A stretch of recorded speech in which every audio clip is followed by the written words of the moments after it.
बहुत समय पहले एक राज्य में एक बूढ़ा आदमी रहता था। वो ना तो राजा था, ना कोई बड़ा अमीर, लेकिन पूरे राज्य में लोग उसे बहुत बुद्धिमान मानते थे।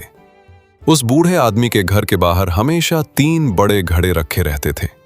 पहले घड़े पर लिखा था अतीत, दूसरे घड़े पर लिखा था वर्तमान और तीसरे घड़े पर लिखा था भविष्य। गांव के लोग जब भी वहां से गुजरते तो सोचते थे, ये बूढ़ा आदमी आखिर इन 3 घड़ों का करता क्या है। एक दिन एक युवक उससे मिलने आया। युवक बहुत परेशान था। उसने कहा, मैं हमेशा दुखी रहता हूं, मुझे लगता है मेरी जिंदगी ठीक नहीं चल रही। बूढ़े आदमी ने उसे शांत होकर बैठने को कहा। फिर वो पहले घड़े के पास गया जिस पर लिखा था अतीत। उसने उस घड़े से थोड़ी मिट्टी निकाली और कहा, यह मिट्टी उन बातों की तरह है जो बीत चुकी हैं। फिर उसने मिट्टी को जमीन पर गिरा दिया और बोला, अब चाहे तुम कितना भी चाहो, इस मिट्टी को बिल्कुल पहले जैसा नहीं बना सकते। युवक चुप हो गया। फिर बूढ़ा आदमी दूसरे घड़े के पास गया जिस पर लिखा था वर्तमान। उसने उसमें से एक छोटा सा बीज निकाला और युवक के हाथ में रखते हुए कहा, यह तुम्हारा आज है। अगर तुम इसे सही जगह बोओगे तो ये एक पेड़ बन सकता है।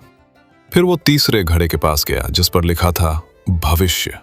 उसने घड़ा खोला, लेकिन उसके अंदर कुछ भी नहीं था। युवक हैरान होकर बोला, इसमें तो कुछ भी नहीं है। बूढ़ा आदमी मुस्कुराया और बोला, क्योंकि भविष्य खाली होता है, उसे भरने का काम आज के फैसले करते हैं। युवक अब सब समझ चुका था। उस दिन उसे पहली बार एहसास हुआ, वो अपनी जिंदगी का ज्यादातर समय अतीत को सोचने में और भविष्य की चिंता करने में बर्बाद कर रहा था, जबकि उसके हाथ में जो सबसे कीमती चीज थी वो था आज का दिन। इस कहानी का मतलब बहुत सरल है।